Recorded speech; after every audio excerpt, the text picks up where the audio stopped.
नमस्ते साथियों, सशक्त भारत से मैं डॉक्टर आर के वर्मा। बहुत महत्वपूर्ण विषय पर चर्चा आज होगी। हो सकता है लंबी चर्चा हो, 2 वीडियो लग जाए। सुनिएगा और अपना रिस्पांस दीजिएगा। विषय है, एक अतुल सुभाष नाम के कर्नाटक के इंजीनियर ने बहुत लंबा चौड़ा सुसाइड लेटर और वीडियो बनाकर आत्महत्या कर ली। और आत्महत्या का कारण पत्नी से कलह, सिस्टम से नाराजगी, हर तरफ से प्रताड़ना, कानून से प्रताड़ना, ये सब बताई गई। साथियों, बतौर सामाजिक कार्यकर्ता मैं मिडिल क्लास में एक चेंज देख रहा हूं। मिडिल क्लास में एक रिवॉल्यूशनरी चेंज हो रहा है। वीमेन एम्पावरमेंट हमने किया मिडिल क्लास में।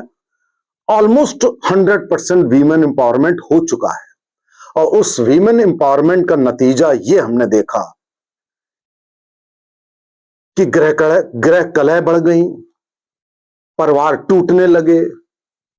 आज जो महंगी महंगी आप शादियां देख रहे हैं, लाखों करोड़ों की, उन शादियों में आपको ताज्जुब होगा कि 10 में से 3 या 4 टूट जाती हैं, डाइवोर्स हो जाते हैं।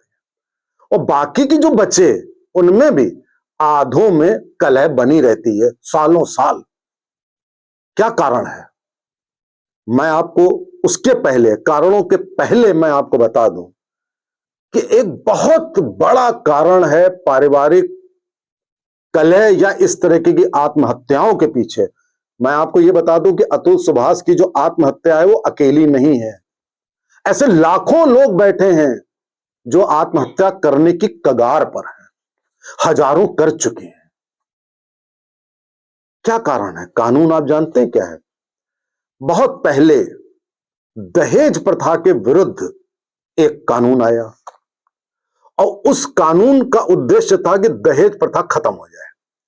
लेकिन साथियों, दहेज प्रथा खत्म नहीं हुई। उसका कारण यह है कि दहेज प्रथा जैसी चीज बहुत महत्वपूर्ण नहीं थी और ना है। अब आप इस पे आपत्ति करेंगे। मैं आपको बता दूं कि दहेज प्रथा जो ट्रेडिशनली भारत में होती थी, होती है, वो गिफ्ट्स का एक्सचेंज होता है। उपहार भेंट इधर से उधर जाते हैं और वो एक इकोनॉमी का जरिया है। एक लड़की दूसरे परिवार में जाती है। हां, ये मैं जरूर कहूंगा कि दहेज में बढ़ोतरी आने के पीछे एक कारण बड़ा महत्वपूर्ण था कि हर लड़की का पिता अपनी हैसियत से बड़ा लड़का खोजता था। जैसे आजकल हर लड़की का पिता क्या खोजता है? खोजता है सरकारी कर्मचारी। अभी आपने सुना होगा, एक लड़की ने जयमाल डालने से मना कर दिया क्योंकि पहले उसको मालूम था कि यह सरकारी है और वो निकला गैर सरकारी। तनख्वाह थी 1.25 लाख रुपए महीने। उसने कहा हमें 60-70 हजार रुपए कमाने वाला सरकारी चाहिए, क्योंकि उसको मालूम होगा कि सरकारी बाबू अगर उसकी 60-70 हजार भी तनख्वाह होगी तो लाखों ऊपर से कमाएगा। ये एक चेंज आ गया समाज में। और जो दहेज का कानून था, दहेज के कानून में दहेज नहीं मिटा किसी भी सूरत में, और बढ़ गया। जिसको लेना था वो ले रहा है, जिसको देना था वो दे रहा है। कानून था दहेज देना और लेना दोनों मना है, लेकिन दहेज देने वाले के ऊपर मुकदमा कभी नहीं हुआ, लेने वाले के ऊपर हुआ। और उसका परिणाम क्या हुआ? वकीलों को एक कानून मिल गया ब्लैकमेल करने के लिए। ब्लैकमेलिंग का एक जरिया बन गया कि जैसे ही एक पति पत्नी की पटी नहीं तो सीधे ये हो गया कि दहेज मांग रहा था। कोई शादी के बाद, मैं आपको मनोवैज्ञानिक कारण बता रहा हूं, शादी के बाद कोई नहीं मांगता है भैया। आपने सीधे आरोप लगाया, पुलिस ने अंदर कर दिया। Section 498A। 25 साल तक लाखों परिवार, बूढ़े माता पिता, लड़के, युवा, नौकरी करने वाले बर्बाद हो गए, जेल चले। फिर कानून ने अंगड़ाई ली और उसके बाद जब अंगड़ाई ली कि देखा कि आपने दहेज के मुकदमे में 100 में अगर एक कोई दोषी हो, वो आपने 95 को तो निर्दोषों को अंदर कर दिया। आपके कानून की धारणा है कि एक भी निर्दोष अंदर नहीं जाना चाहिए, भले 10 दोषी छूट जाएं। आप क्या कानून बना रहे हैं कि एक भी दोषी नहीं पकड़ा जा रहा है। दहेज में एनालिसिस हुई कि दहेज के मुकदमे 98.5% फर्जी होते हैं, 1.5% जेन्युइन होते हैं। अब यहां पे आपने 1.5% के लिए 98.5% निर्दोषों को जेल में डाल दिया। ये गैर संवैधानिक है, ये इल्लीगल है। मैं आपको बता रहा हूं, कानून बनाने वाले दिमाग नहीं लगाते हैं। आपने कह दिया अंदर कर दो, अब 25 साल तक तो अंदर रहते, वो आपने डाइल्यूट कर दिया तो क्या हुआ? जिनकी जिंदगी बर्बाद हुई थी उनको क्या आपने दोबारा उनकी आबाद करी? नहीं करी। अब उसके बाद जब आपने डाइल्यूट कर दी, तब वकीलों ने क्या सोचा? तब वकीलों ने कहा कि अब तो मां बाप अंदर जाएंगे नहीं, पुरुष भी आसानी से नहीं जाएगा। एक और तरीका निकला। वो तरीका क्या? कि ऐसा है, पति से अलग हो लो, हम तुमको पैसा दिलवा देंगे।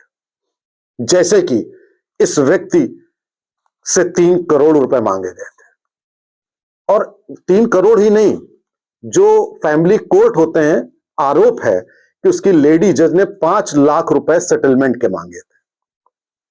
ये तो साहब इस केस में आ गया। आप फैमिली कोर्ट में जाके देखिए, बाहर भीड़ लगी हुई है तलाक लेने वालों की, मेडिएशन काउंसिल, जाने क्या क्या की। कैसे लूटे जा रहे हैं लोग फैमिली कोर्ट द्वारा, नीचे से ऊपर तक। वकील, मेडिएशन काउंसिल वाले, वकील के जानने वाले, ऊपर तक सब एक चेन बनी हुई है।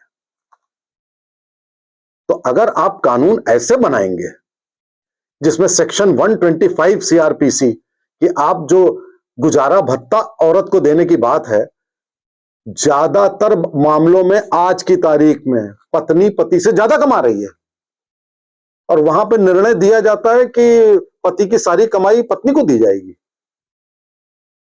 अरे एलिमनी की बात है तो एलिमनी में जो व्यक्ति ज्यादा कमा रहा है, जो डिपेंडेंट है, उसको मिलनी चाहिए। अगर पति डिपेंडेंट है तो पत्नी दे एलिमनी। कानून तो जेंडर न्यूट्रल होता है। ऐसा तो है नहीं कानून में लिखा हुआ कि केवल औरत को मिलेगा, ऐसा तो नहीं लिखा हुआ है। वो जमाने अलग थे जब औरत काम नहीं करती थी, तब औरत को गुजारा भत्ता दिया जाता था। आज मध्यम वर्गीय परिवार की 95% लड़कियां काम करती हैं। आप एलिमनी में सब कुछ उन्हीं को दिलवा देंगे। ये व्यक्ति के पास आय का स्रोत नहीं था, आपने कह दिया सारी आय आप पत्नी को दे दोगे। कौन सा कानून है ये? घटिया कानून। आप कानून का जो अभी सरकार लाई कि नाम बदल दिया आपने, आप कानून का टेक्स्ट बदलिए, आप कानून लागू करने की कल्चर जो है, सिस्टम, वो बदलिए। आप भ्रष्टाचार जो इतना है वो खत्म करिए। मतलब पहले परिवार टूटने के नाम पर पति पत्नी दोनों प्रताड़ित हों, फिर फैमिली कोर्ट प्रताड़ित करे, सिस्टम प्रताड़ित करे, वकील प्रताड़ित करे, पुलिस प्रताड़ित करे। ये किस किस्म का? लाखों लोगों का शोषण हो रहा है। और जब लोग पढ़ लिख जाते हैं तो मतभेद होंगे, इससे भी इनकार नहीं किया जा सकता। मतभेद का मतलब यह होता है कि सारा पैसा आप औरत को दे देंगे। इन कानूनों को बदलने की, इस फर्जीवाड़े को बदलने की, ये वकील फर्जीवाड़ा करते हैं, और इस देश में फर्जीवाड़ा का कोई कानून नहीं है। आप किसी के ऊपर मुकदमा कर दीजिए, झूठा मुकदमा कर दीजिए, उसकी जिंदगी बर्बाद हो जाएगी।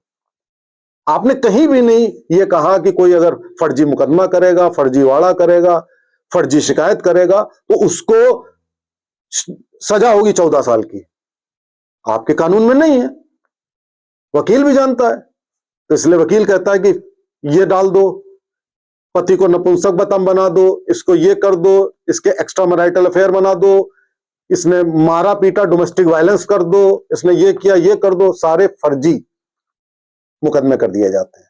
अब आप कहेंगे कि मैं अपने वीडियो में लगता है केवल औरतों को दोष दे रहा हूं। साथियों, बतौर सामाजिक कार्यकर्ता मध्यम वर्गीय की बात कर रहा हूं, मैं गरीबों की और ग्रामीणों की बात नहीं कर रहा हूं। मध्यम वर्गीयों में 80-85% मामलों में स्त्री पक्ष की गलती होती है। स्त्री पक्ष के घर वाले इंटरफियर करते हैं। उसकी मां इंटरफियर करती है, वो कान भरती है, परिवार बनने नहीं देती। और उसका खामियाजा कौन भुगतता है? सिर्फ पति। केवल अलग ही नहीं हुआ, केवल बच्चों की ही प्रताड़ना नहीं हुई, उससे वसूली की जाती है। अगर म्यूचुअल डाइवोर्स है तो इतने करोड़ दे दो, इतने लाख दे दो, और अगर नहीं है तो एलिमनी में इतने पैसे दे दो, महीने की किस्त इतना ये कर दो। आप एलिमनी दे देते हैं, पैसा दिलवा देते हैं, क्या वो औरत हमेशा अविवाहित रहती है? 6 महीने बाद शादी कर लेती है, लाखों करोड़ों ले करके 6 महीने बाद शादी कर लेती है। एलिमनी आप दिलवा देते हो तो वो क्या शादी नहीं करती दोबारा? साल भर के अंदर शादी कर लेती है। कैसा कानून आप बना रहे हो? ये बिल्कुल गलत है। सबसे पहले मेरी राय है कि फर्जीवाड़े के लिए एक अलग से कानून बनना चाहिए कि अगर आपने गलत शिकायत करी किसी भी मामले में, हजारों मामले हैं, आपने धोखाधड़ी करी, फर्जी मामला किया, आपने झूठी शिकायत करी, झूठा मुकदमा किया, तो आपको कम से कम 14 साल की सजा होगी। आप देखिए, ये जो पुलिस करती है फर्जीवाड़ा, एक इन्वेस्टिगेटिंग ऑफिसर होता है, पैसे लेकर के मुकदमे का रुख बदल देता है, और जो जज साहब बैठे रहते हैं वो केवल आईओ की बात सुनते हैं और किसी की बात ही नहीं सुनते हैं। सोचते हैं कि आईओ की बात ब्रह्मा की लकीर हो गई, जबकि कहीं ना कहीं वो जानते होंगे कि आईओ क्या करता है, सिर्फ पैसे लेके झूठी रिपोर्ट बनाना 99.9% केसेस में। तो आप ये अतुल सुभाष केवल एक केस नहीं है साथियों, ऐसे लाखों केसेस इस समय है। मध्यम वर्गीय वर्ग चरमरा गया है। 70-80% लोगों के बच्चे विदेश में चले गए हैं, जो बच्चे कुचे हैं वो ये कर रहे हैं, तो मध्यम वर्गीय जाए कहां? आपने तो वीमेन एम्पावरमेंट कर दिया। औरत कमजोर नहीं है, ये गलत फहमी में ना रही है, ऐसा कुछ भी नहीं है। और जो पुरुष है उसके घर में भी मां है, बहन है, ऐसा नहीं है कि उसके घर में औरतें नहीं है। एक राय जो मेरे एक मित्र ने दी वो आज मैं आपको बताना चाहता हूं। वो एक राय ये है कि अमेरिका में एक प्री नप्शियल एग्रीमेंट बनता है। अगर मध्यम वर्गीय है तो एक प्रोविजन बनाइए कि शादी के पहले एक एग्रीमेंट कि अगर हमारी आपसे नहीं पटी तो इतना पैसा देके ऐसा होगा, इतना ये देके ये होगा, सब एग्रीमेंट। और उस एग्रीमेंट पे दोनों को साइन करवा लीजिए और उस एग्रीमेंट के हिसाब से सब कुछ होना चाहिए।